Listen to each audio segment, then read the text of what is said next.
আমরা শুধু এই কথা তাদেরকে বলতে এসেছি, পরম করুণাময় আল্লাহ তাআলার কাছে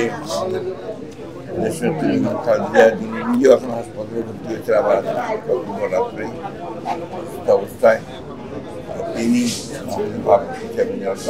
সাহেব তিনি আমাকে বিশেষভাবে কালকে রাতে বলেছেন যে আপনি যাবেন, যে তাদেরকে আমাদের যে ব্যথা, আমাদের যে সংবেদনা, আমরা যে তাদের সঙ্গে আছি সেটা তাদেরকে জানাবেন। আমি সে কথা বলতেই আজকে এখানে এসেছি। এই পরিবারের ভবিষ্যৎ, এই পরিবার তাদের যে ব্যথা, তাকে সন্তান দেওয়ার ভাষা আমাদের কাছে নেই।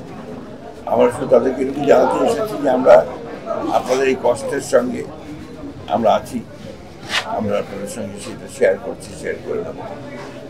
আপনারা আল্লাহর কাছে আমরা এই দোয়া করি আপনারা কষ্টের স্বাভাবিক দোয়া আমরা আল্লাহ তাআলার কাছে চাই। আল্লাহ তাআলার কাছে এই দোয়া করছি, আল্লাহ তাআলা তাদেরকে যেন শাহাদাত দেন। একই সঙ্গে আহত হয়েছে আল্লাহ তাআলা। আমি ভাই আপনাদের বলবার বড় কিছু নাই।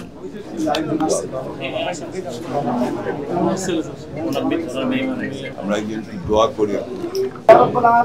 যেসব বাবারা মারা ছেলে সন্তান হারা মাওলা, তাদেরকে আপনি কবুল ও মঞ্জুর করে নিন। সাল্লাল্লাহু তাআলা আলা খায়রি খালকিহি ওয়া নূরি আরশি সাইয়্যিদিনা মুহাম্মাদ ওয়া আলিহি ওয়া আসহাবিহি আজমাইন। ইয়া রাব্বাল আলামিন, যার ডাকে সাড়া দিয়ে মাওলা এইসব নেতা কর্মীরা মাঠে ঘাটে লিপ্ত হয়ে গেছে মাওলা, মানুষের খোঁজ খবর রাখছে মাওলা, সেই তারেক রহমানের সমস্ত বিপদ থেকে হেফাজত করুন। সুবহান রাব্বিকা রাব্বিল ইজ্জাতি আম্মা ইয়াসিফুন ওয়া সালামুন আলাল মুরসালিন বিরহমাতিকা ইয়া আরহামার রাহিমিন।